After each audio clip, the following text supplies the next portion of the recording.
Media 2 Africa. L'Afrique vous parle. C'était un lundi matin.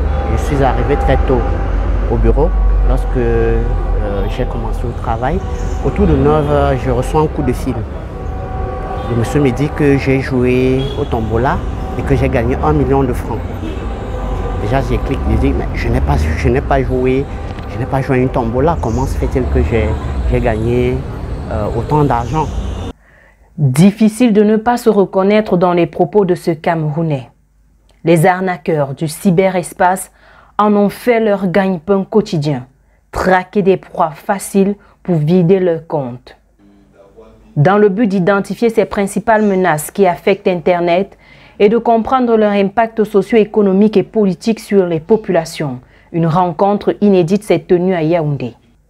Organisée par Internet Society Cameroun le 27 novembre dernier, elle visait à sensibiliser les acteurs clés à l'importance d'un cadre numérique plus sûr. Ce qu'on peut faire, c'est déjà, comme on a dit tout à l'heure, c'est de pouvoir sensibiliser la population, les jeunes, à faire une bonne utilisation, une utilisation responsable de cet outil qui est l'Internet, qui peut nous permettre de faire beaucoup de choses, mais qui peut être aussi un couteau à double tranchant si on fait une mauvaise utilisation. Selon les données de l'Agence nationale des technologies de l'information et de la communication, en abrégé ANTIC, on dénombre 4500 plaintes déposées au Cameroun contre les cybercriminels, 3000 faux comptes Facebook détectés et 2900 qui ont pu être bloqués. De plus, 4884 entreprises se sont révélées vulnérables aux cyberattaques. Ces chiffres alarmants s'accompagnent de pertes économiques considérables, estimées à plusieurs milliards de francs CFA sur une décennie. Les conséquences sur l'homme sont non négligeables. Vol d'identité, chantage, cyberharceleurs, entre autres.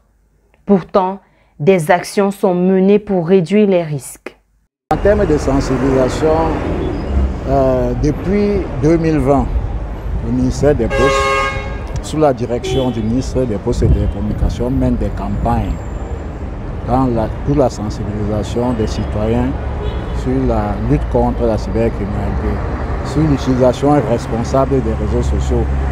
À travers le Cameroun, elle a eu à faire des déplacements à Douala, à Yaoundé, à Boya, à Bertoua. Donc chaque fois qu'elle a visité ces localités, elle a récupéré l'ensemble de toute la population pour les entretenir sur les risques, encourus lorsqu'on est dans le cyberespace et sur les moyens pour s'en prémunir. Donc c'est une activité permanente qui est faite au ministère des Postes et se déroule généralement chaque année. Cette année, il y en a encore eu et l'année prochaine, il y en aura. Donc la sensibilisation est une action permanente. La vigilance est donc de rigueur. Les cybercriminels ne cessent d'affiner leurs méthodes pour cibler les utilisateurs les moins vigilants.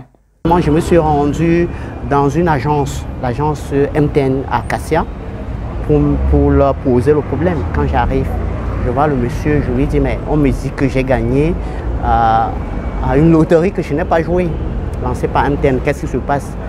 Le monsieur me dit, mais on vous a appelé par quel numéro? Je lui dis, c'est un numéro normal. Il me dit, non, MTN ne vous appellera jamais par un numéro normal. Donc, ils ont toujours leur code par laquelle ils envoient des messages, quand bien même c'est le cas.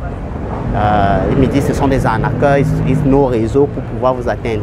Durant ces échanges, les participants ont débattu des sujets aussi variés que la cybercriminalité, la désinformation, la protection des données personnelles et l'accès équitable à Internet. De nombreuses pistes de solutions ont été évoquées, notamment la nécessité de renforcer la coopération entre les différents acteurs pour faire face à ces défis et l'appel à la mobilisation. C'est donc une rencontre qui marque une étape importante dans la lutte pour un Internet plus sûr au Cameroun.